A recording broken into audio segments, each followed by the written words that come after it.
반갑습니다.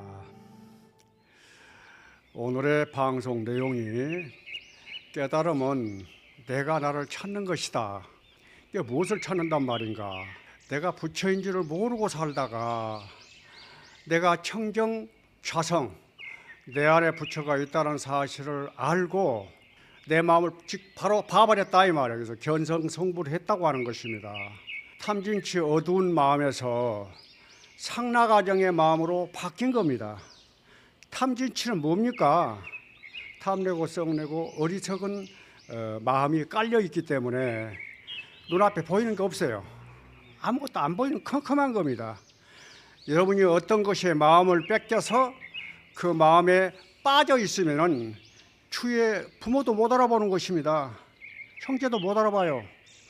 그리고 주위의 인연을 또 알아보지를 못해. 거기에 빠져버리면 그렇게 된다 이 말이에요. 그래서 우리가 대표적으로 돈이나 명예, 인연, 사랑 이런 것에 빠져 살기 때문에 전혀 자기밖에 모르는 이기적인 삶을 탐진치 삼독이라고 얘기를 하는 것입니다. 그 어두운 마음에 살다가 항상 있는 마음, 한결같은 마음, 이랬다 저랬다 하는 게 아니라 처음도 중간도 끝도 변함이 없는 여여한 그 진실한 그 마음이 본래 존재해 있다는 것을 알아버렸다 이 말이에요. 그래서 항상 밝고 항상 청정하고 항상 즐거운 자리를 내가 찾아서 살기 때문에 캄캄한 방에 전깃불을 확 켜는 것 같습니다. 바로 밝아져 버립니다. 이것이 바로 깨달음입니다. 내가 없는 것을 찾으면은 그거는 이제 밖에서 들어오는 것이니까 헤매잖아요. 없는 것을 찾는 게 아니라 본래 있는 것을 찾은 것이기 때문에 내가 나를 찾는다 이렇게 깨달음을 얘기하는 것입니다. 그러면 깨닫기 전에 그 마음은 어떤 마음인가?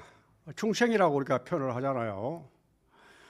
중생은 앞에서 얘기했듯이 본래 청정하고 깨끗한 내 주인 자리를 밖에서 들어온 객진 번뇌에게 내줘버렸습니다. 돈, 명예, 사랑, 인연 이런 것에 마음이 뺏겨서 그 종도 타는 거예요. 이것이 바로 중생의 그 모습입니다. 이 모습은 자기밖에 모르는 그 마음이기 때문에 뭘로 비교를 하자면 재밌어요. 송곳을 그 호주머니에 넣고 다니는 사람과 같다. 송곳이 뾰족하잖아요. 옷 속에 그 아무리 송곳을 넣어도 삐죽하고 이렇게 삐져 나오게 돼 있어요. 누구를 찌르게 돼 있습니까? 자기 자신을 찌른다 이 말이에요. 이렇게 온갖 시비 분별, 무슨 송사 다툼, 생로병사, 우비고뇌 이런 것들에 쌓여서 자기 정신으로 못 사는 사람입니다. 그런 것을 비유해서 얘기를 하는 겁니다. 이게 중생의 모습이에요. 우리가 눈앞에서 항상 무엇을 봐요? 무상과 무아를 보잖아요. 항상 변하는 경계를 보고 본래 자성이 없어서 본래 공한 것입니다. 실체가 없는 거예요. 그런데 그걸 실체가 있는 것처럼 뭔가 마음에 빠져가지고 제정신을 못 차리는 사람이 중생이다 이렇게 생각을 하시면 쉽게 일을 할 겁니다. 깨달아서 사는 사람은 어떻게 사는가 이거 궁금하지 않습니까? 깨닫게 되면은 삶이 달라집니다. 현실을 떠난 깨달음은 없어요. 그거 형이상학적인 걸 가지고 얘기한 사람은 전부 다 사입입니다. 내가 여기서 살지를 못한다 이 말이에요. 왜? 본래 마음에서 드러내는 것은 하나라 이 말이에요. 그렇게 얘기를 하시면 돼요.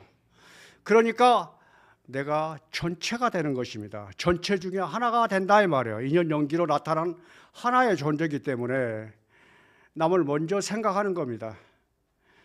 나를 챙기는 게 아니라 이런 마음이 항상 있기 때문에 대자대비심으로 살림살이를 해나가는 것이 깨달음을 가지고 사는 사람의 마음인데요.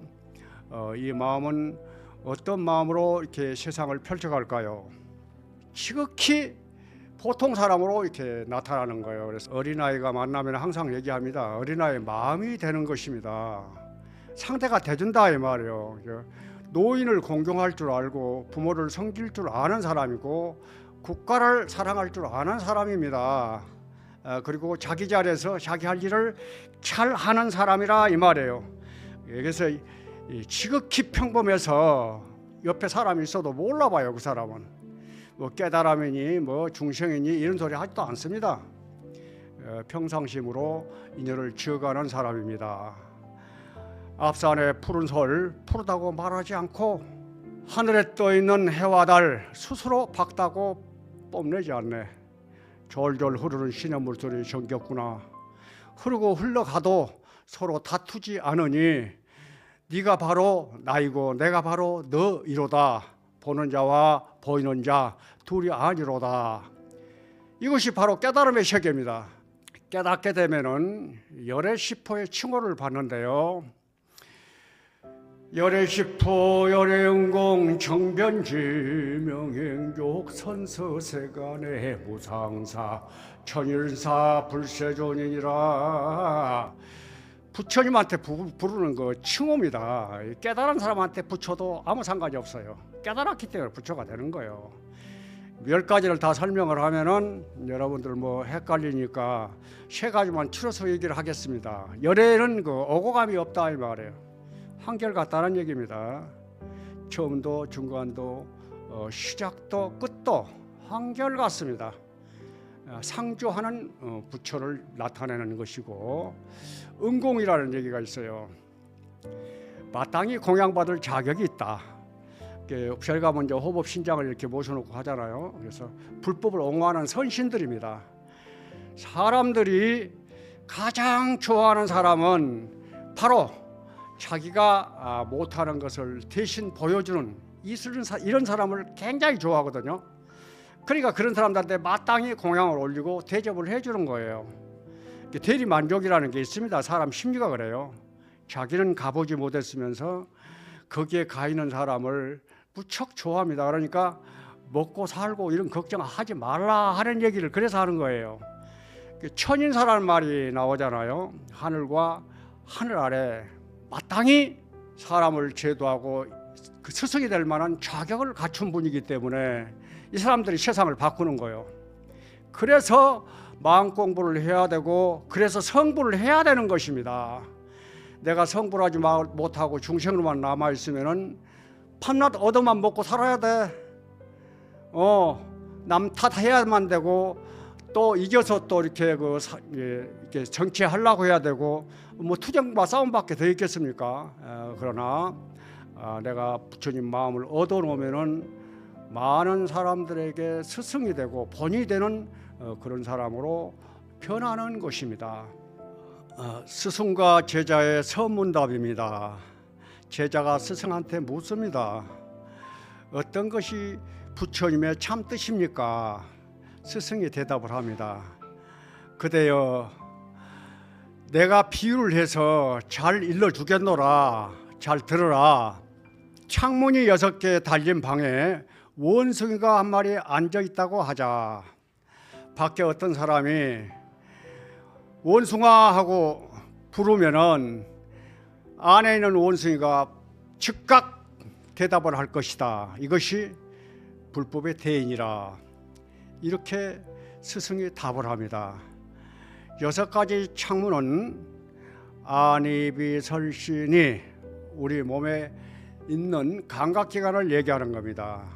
색성향 미촉법이 이 6가지 문으로 들어오는 것이거든요. 그래서 이 문이 아니면은 밖에 경계가 들어올 수가 없어요. 여러분의 세계입니다. 여러분의 마음의 세계라 이 말이에요. 그리고 원숭이는 항상 상주하는 청정 순수한 자성, 여러분 그 부처를 상징해서 원숭이를 등장시켰습니다. 그러면은 여러분의 마음의 세계에 대해서 여기서 좀 일러야 되겠는데요. 사람마다 마음이 다 다른 이유는 자기가 경험하는 세계, 그리고 자기가 공부하는 세계, 그리고 습관되어진 세계가 다르기 때문에 다르게 나타나는 것입니다. 그 사람이 가지고 있는 세계가 딱 그거예요. 그거 이상이 없어요. 그러면 여러분들이 여기서 바로 이 스승의 법문을 하고자 하는 내용을 딱 눈치를 채야 되는데요. 눈으로 볼 뿐, 소리로 들을 뿐, 입으로 맛을 볼 뿐, 코로 냄새를 맡을 뿐, 몸으로 감촉할 뿐, 그리고 내가 의식으로 판단을 할 뿐, 이건 자동적으로 이렇게 인연 연기로 나타나는 것이어서 순수한 자성 성품 속에서 이렇게 일어나는 연기의 세계를 나타내는 것입니다. 그러니까 이것이 불법이라 이 말이에요. 그러니까 여러분이 드러내는 보는데, 듣는데, 그 냄새를 맡는데 마음이 있는 것이지 다른 데 있는 게 아니라 이 말이에요. 이것이 불법이니라 하고 이제 일러주시는 겁니다. 제자는 그걸 알아듣지를 못하고 또 그 마음을 대상하였습니다. 원숭이가 잠을 자면 어떻게 합니까? 하고 또 이렇게 질문을 합니다. 원숭이는 이제 자고 깨고가 없습니다. 이게 불법 속에는 자고 깨고가 없다 이 말이에요. 그래서 불법의 대의가 뭐느냐, 참뜻이 무엇이냐, 뭐 원숭이가 뭐 잠을 자느냐, 뭐 마느냐, 뭐 이런 것 자체가 다 망상이라 이 말이에요. 그래서 이런 사람한테는 더 이상 설명이 필요 없습니다. 이제 스승이 바로 멱살을 잡고 그냥 넘어뜨려 버리는 거거든요. 혼을 내주려고 그런 게 아니라 그 사람의 사고나 생각을 그치게 해주기 위해서 그런 과격한 행동을 하는 것입니다. 항상 망상 속에 살지 말고 생각을 그쳐라. 여기서 보고 듣고 대답하고 알고 눕고 생각하는 바로 이 자리는 바로 성품이 하는 것이니라. 바로 이 나타나는 이 자리와 성품과는 하나니라 하는 것을 스승이 깨우쳐 주게 하는 것입니다. 이것을 여러분들이 잘 아시면은 이 내용 중에서는 제자가 깨달았다는 소리는 없어요. 여러분은 스스로 이 내용을 듣고 앞에기하고 합하면은 내 본래 성품 속에서 일어나는 바로 연기된 이 생각, 언어, 말, 모양, 행동, 이것이 전부 다 불법을 얘기하는 것이구나 해서 보는 자, 듣는 자, 아는 자, 느끼는 자로 존재하시면 됩니다. 그것이 깨달음입니다.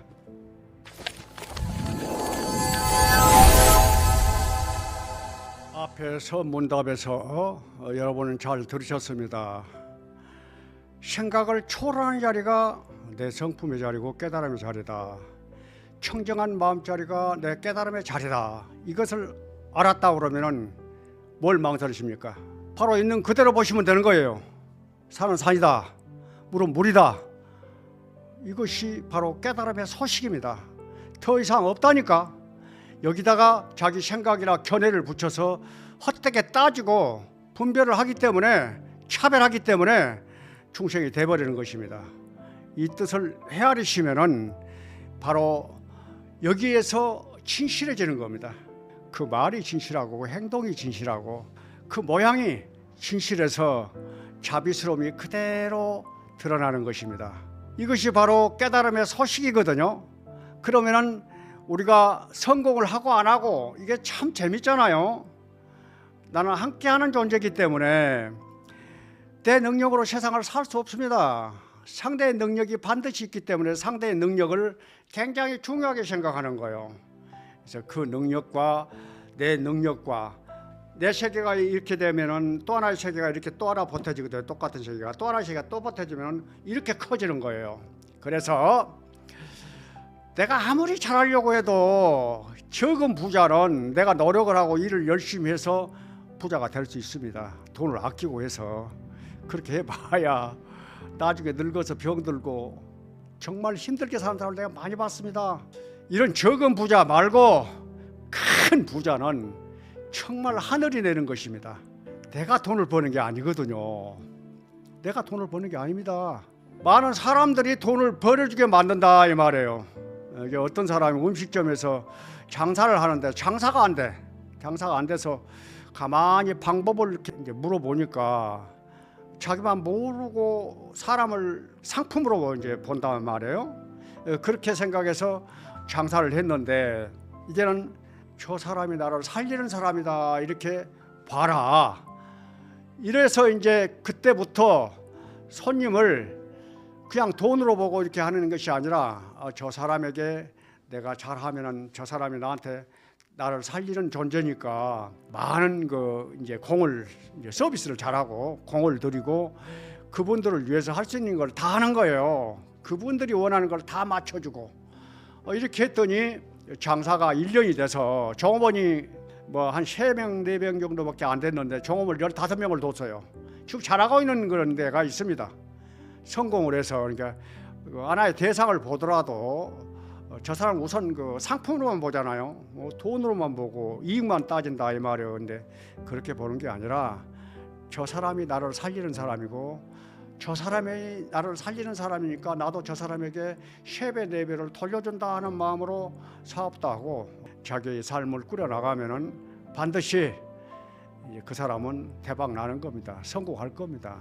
장사를 해도 이렇게 한다 이 말이에요. 그래서 기다릴 줄 알게 되는 것이고 준비할 줄 알고 또 상대의 말을 들을 줄 압니다.